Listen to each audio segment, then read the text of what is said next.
Boker Tov. Cette semaine, nous allons lire Parashat Matot et en même temps la paracha de Mas'é qui va closer le livre de Bamidbar. Parashat Mas'é, elle mentionne 42 endroits où les Bnei Israël ont voyagé quand ils sont sortis d'Égypte, dans le désert. Rashi nous dit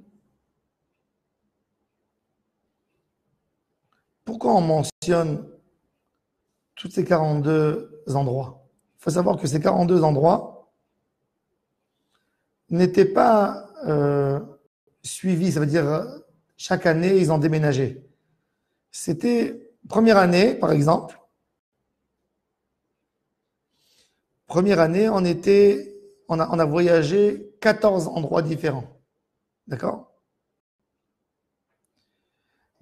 Et après, Rashi fait le compte.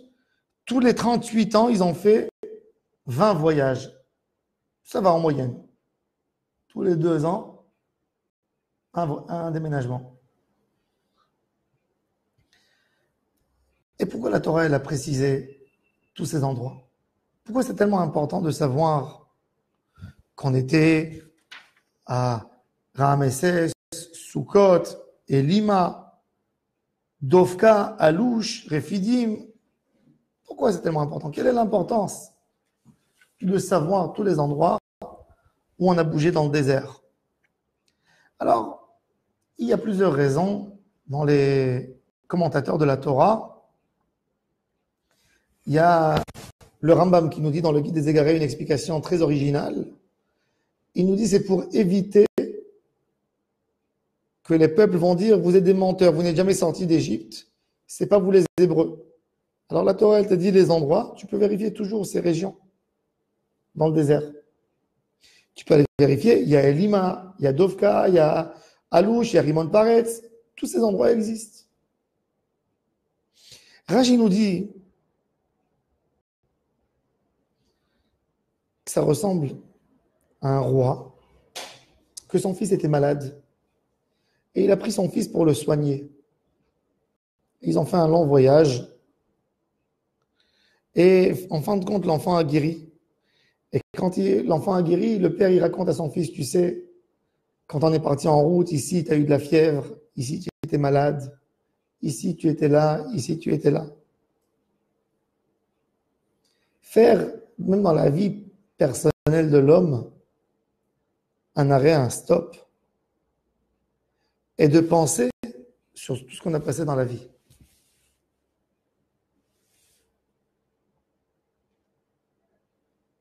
La vie de l'homme, on a besoin de faire un cheshbon hanefesh.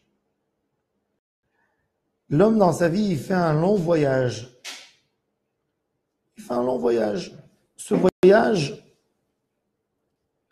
commence dans la naissance et se termine quand l'homme a quitté le monde. Très long voyage. Mais un voyage qui passe souvent comme un rêve. On sait quand il a commencé, on ne sait pas quand il va terminer. Et pour l'homme, c'est très, très important de faire un bilan à chaque moment dans sa vie où j'étais. Comme il a dit Akavia ben Mahalaleel dans la Mishnah tellement connue qu'on cite au moment d'un enterrement, Akavia, fils de Mahalaleel, a dit 3 choses. Si tu penses, et tu observes et tu regardes 3 choses, tu n'arriveras jamais à la Avera. Da, me'ain bata, d'où t'es venu. Ou les anata olech, où tu vas. Devant qui tu devras rendre des comptes. Me'ain bata, d'où t'es venu. Pourquoi t'es venu dans ce monde? Ou les anata olech. Quel est le but de ton voyage? Où tu dois arriver? Quand on ne sait pas où on doit arriver, on ne sait même pas vers où il faut y aller. Tu dis à quelqu'un, il faut que tu voyages. Il te dit où? Je ne sais pas. Où? il n'a pas de destin dans sa vie. Le voyage, ça nous apprend des choses dans la vie. Rabbi Israël Salanter, il racontait toujours une histoire d'une personne qui s'est trompée 15 jours dans la forêt. Il ne trouve pas la sortie de la forêt. Et après 15 jours, il voit de loin un homme dans la forêt avec de longs cheveux, comme un animal, il n'est pas habillé. Et il court vers lui, il est heureux, content de rencontrer quelqu'un. Et il le voit, il lui dit, dis-moi, tu peux m'expliquer comment on sort de cette forêt? Il lui dit, cette personne, combien de temps t'es là? Il dit 15 jours. Et pour moi, c'est une éternité. Il dit, moi, je suis là 20 ans. Et je n'ai pas encore trouvé comment sortir. Alors, il le voit pleurer, il lui dit, écoute-moi. Je veux que tu utilises mes échecs. Je vais te raconter mes erreurs. Moi, je vais te raconter où il ne faut pas y aller. Tu trouveras plus vite pour comment sortir. Moi, je vais te donner mon expérience de 20 ans que je n'ai pas trouvé la sortie. Je vais te dire dans quel endroit il ne faut pas y aller, parce que ce n'est pas de là-bas. Ça, au moins, tu pourras utiliser. Et tu pourras sortir plus vite que moi, parce que moi, j'ai déjà passé 20 ans. La paracha de Massé, le chemin des Bnei Israël pour arriver en Eretz Israël. Tous les échecs qu'ils ont eu en route. Et c'est ça ce que le père il dit au fils. Ici, tu as eu de la fièvre. Ici, tu as eu mal à la tête. Ici, tu as eu mal aux jambes. Ici, tu as eu mal aux bras. Le but de l'histoire de la vie de l'homme, de notre passé, on ne peut pas se détacher de notre passé, il est vrai, on ne peut pas se détacher. Il ne faut pas lui accorder trop d'importance non plus pour ne pas tomber dans le passé. Mais il ne faut pas que le passé de l'homme lui passe à l'abandon complet. David Ameler, il a dit Vahatati negdi tamid. Mes fautes sont toujours devant mes yeux. Pas dans le sens de la déprime et de se poser des questions sans arrêt, non. Plutôt dans le sens de vouloir et de pouvoir s'améliorer, de dire où j'ai fait une erreur que je ne dois pas refaire. Et ça, c'est Parashat Massé. Massé, la Torah, elle raconte, elle met le point. Regarde, ici, vous avez une marloquette. Ici, vous avez eu tel Yetzirara. Ici, vous avez... Très important de savoir quels sont les points de faiblesse de l'homme. Un homme qui a été dans un endroit et qui sait que dans cet endroit, il a fait une avéra. Parce qu'il n'a pas pu lutter contre son Yetzirara. Donc, cet homme a besoin de faire un effort supplémentaire quand il arrive dans un endroit qui est fait de la même manière, pour ne pas tomber dans la faute. De se sauver de la Havera, c'est pas tout simplement, c'est de dire dans ta bouche, c'est d'être conscient. De voir comment tu peux améliorer ta lutte contre le Yetzirara. Comment ta Neshama va agir, de faire un bilan. Dans la Avodat Hashem, on est obligé de faire un bilan dans la vie personnelle de l'homme. Pourquoi on n'arrive pas à gérer nos problèmes en réalité? C'est parce qu'on n'a jamais fait un bilan avec nous-mêmes. Je donne des exemples très simples. Un homme qui a des problèmes de shalom bayit, bon couple. Et il dit, 10 ans, ça ne s'est jamais amélioré. Peut-être des fois même, ça s'est dégradé. Et pourtant, 10 ans, il s'est réconcilié chaque fois, il a demandé pardon, etc. Pourquoi ça n'évolue pas? Parce qu'il n'a jamais fait un bilan. Où j'étais, où je suis, qu'est-ce que je fais pour m'en sortir de mes problèmes? Quand tu ne fais pas de cheshbon hanefesh, tu restes toujours dans le même endroit. Dans l'éducation des enfants, Des fois, on comprend qu'on a fait des erreurs dans l'éducation des enfants. Qu'est-ce qu'on fait pour ne pas refaire les mêmes erreurs? On se dit, on est tombé dans l'erreur parce qu'on était en colère, on était dans le stress, on était dans nos problèmes. Mais un bilan, c'est-à-dire, un bilan, c'est exactement de la même manière qu'un commerçant. Qu'est-ce qu'il fait? Il fait un bilan très clair et très simple. Il dit, j'ai commandé telle et telle marchandise. J'ai vu que je n'ai pas réussi à vendre. J'ai vu que j'ai un stock qui est en train de pourrir parce que je ne vends pas. Donc, je n'achète plus. Je ne gère plus mon stock de la même manière que je l'ai géré. Telle et telle chose, je vais solder pour le vendre, pour m'en débarrasser parce qu'il sera périmé bientôt. Telle et telle chose, je peux augmenter le prix. Ce n'est pas le bon prix que je l'ai vendu. Faire un changement. Ça, c'est un bilan. Un bilan, ce n'est pas tout simplement de te rendre compte de ce que tu as dans ton stock. C'est de tirer des conséquences.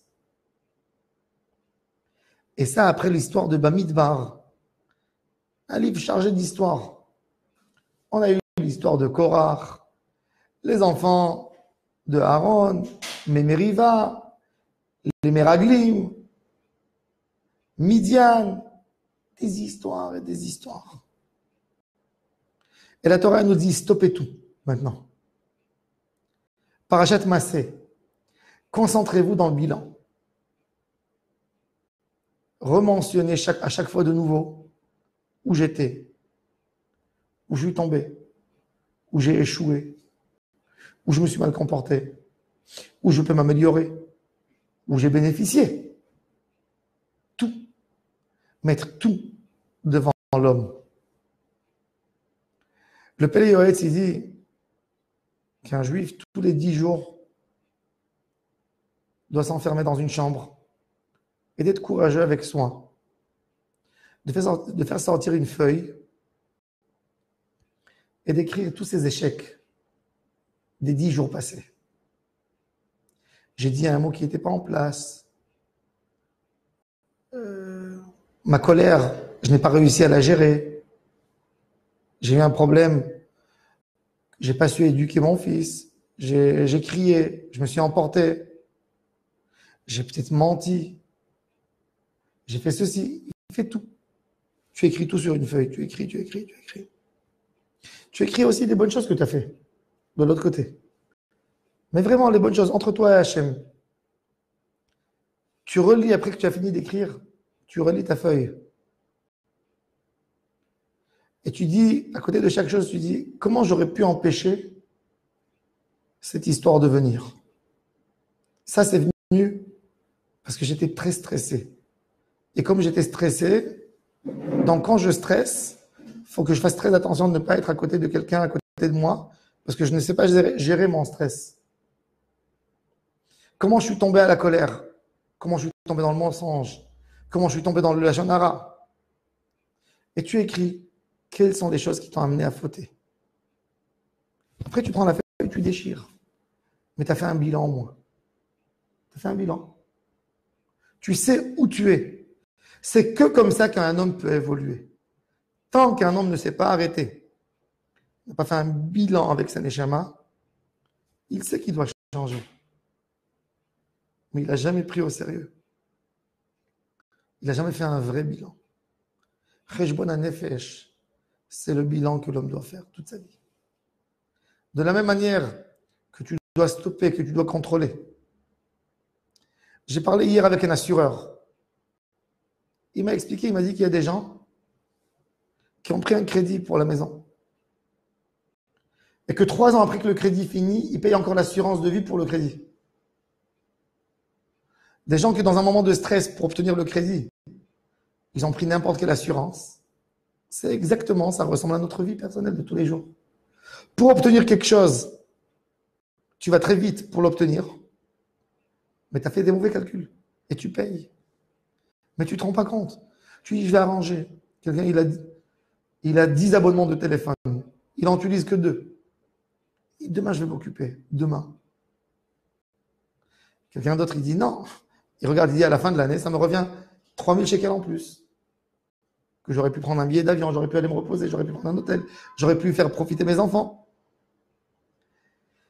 Mais de la même manière, quand jette sans se rendre compte, ça c'est quelqu'un qui vit sans bilan.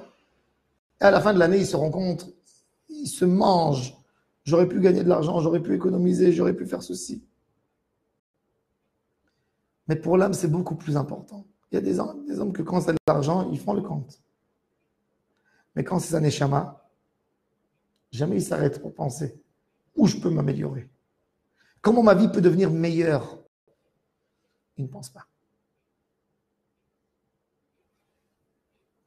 Si Moulev et la neshama, prendre cette neshama et penser et faire les comptes de la neshama. Et c'est pour ça, c'est pas moins important. Vayirtov Moshe et motzaehem le masaehem al pi Adonai. Hachem lui dit, tu vas tout écrire. Ve'ele masaehem le motzaehem. Écrire tout dans notre vie. Ne pas laisser rien passer à côté. J'ai pas dit qu'il faut être enfoncé dans son passé. Mais ton passé et tes échecs doivent t'aider pour lutter au futur. Chaque échec peut être pour toi une échelle de sortir des problèmes. De dire où il ne faut pas marcher. Qu'est-ce qu'il ne faut pas faire de nouveau. Et ça peut être quelque chose que j'oublie vite et je refais la même chose. Et je refais la même chose. Je refais pareil dans mon couple. Je refais pareil dans l'éducation. Je refais pareil avec mes amis. Et je me retrouve devant une situation douloureuse, encore une fois.